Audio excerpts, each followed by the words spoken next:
Mom and I didn't talk much the whole walk home, and when we got to the front stoop, I automatically looked in the front bay window because I forgot for a second that Daisy wasn't going to be there like always, perched on the sofa with her front paws on the windowsill, waiting for us to come home. It made me kind of sad when we walked inside. As soon as we did, Mom dropped my duffel bag and wrapped her arms around me and kissed me on my head and on my face like she was breathing me in. "It's okay, Mom. I'm fine," I said, smiling. She nodded and took my face in her hands. Her eyes were shiny. "I know you are," she said. "I missed you so much, Augie." "I missed you too." I could tell she wanted to say a lot of things, but she was stopping herself. "Are you hungry?" she asked. "Starving. Can I have a grilled cheese?"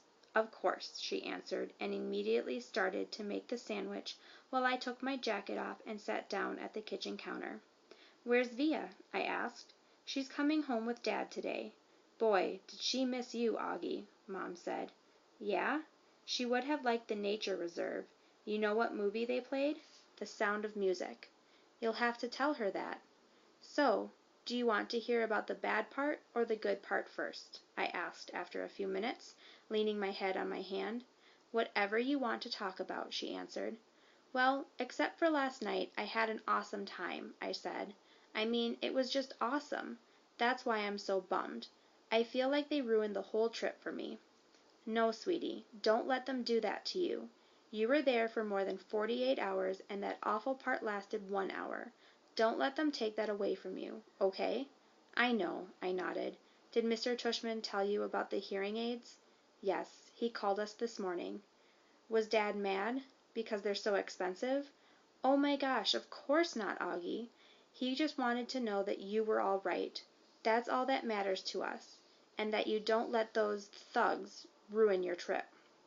I kind of laughed at the way she said the word thugs. "What?" she asked. "Thugs," I teased her. "That's kind of an old-fashioned word." "Okay, jerks, morons, imbeciles," she said, flipping over the sandwich in the pan. "Cretinos, as my mother would have said. Whatever you want to call them, if I saw them on the street, I would—" She shook her head. "They were pretty big, Mom," I smiled. "7th graders, I think." She shook her head. "7th graders? Mr. Tushman didn't tell us that. Oh my goodness." "Did he tell you how Jack stood up for me?" I said. "And Amos was like, bam! He rammed right into the leader. They both crashed to the ground, like in a real fight. It was pretty awesome. Amos's lip was bleeding and everything. He told us there was a fight, but," she said, looking at me with her eyebrows raised, I'm just so grateful you and Amos and Jack are fine. When I think about what could have happened," she trailed off, flipping the grilled cheese again. "My Montauk hoodie got totally shredded."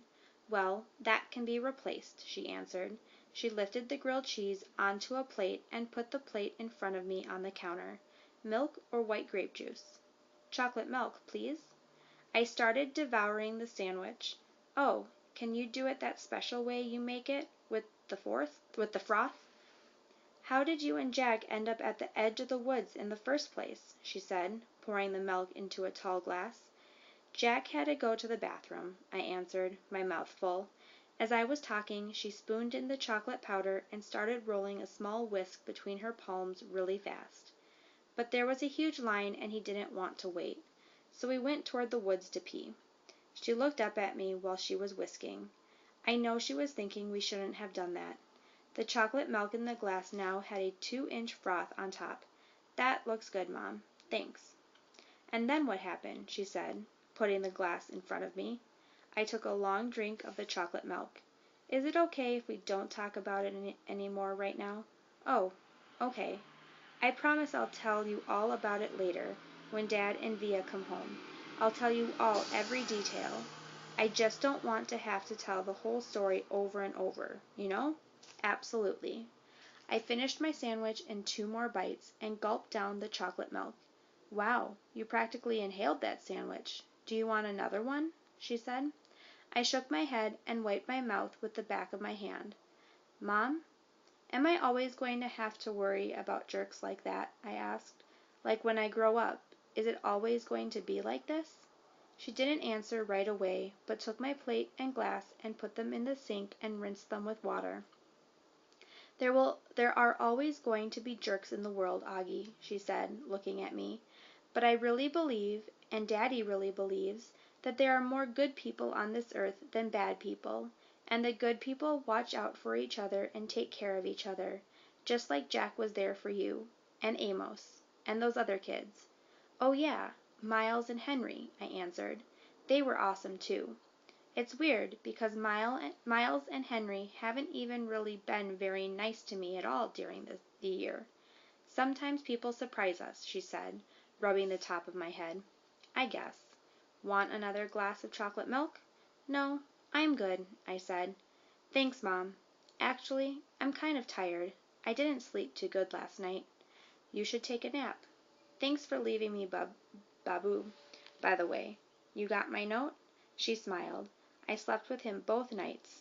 She was about to say something else when her cell phone rang, and she answered. She started beaming as she listened. Oh my goodness. Really? What kind? She said excitedly. Yep, he's right here. He was about to take a nap. Want to say hi? Oh, okay. See you in 2 minutes. She clicked it off. That was Daddy, she said excitedly. He and Via are just down the block. He's not at work? I said. He left early because he couldn't wait to see you, she said. So don't take a nap quite yet. 5 seconds later, Dad and Via came through the door. I ran into Dad's arms and he picked me up and spun me around and kissed me. He didn't let me go for a full minute until I said, Dad, it's okay.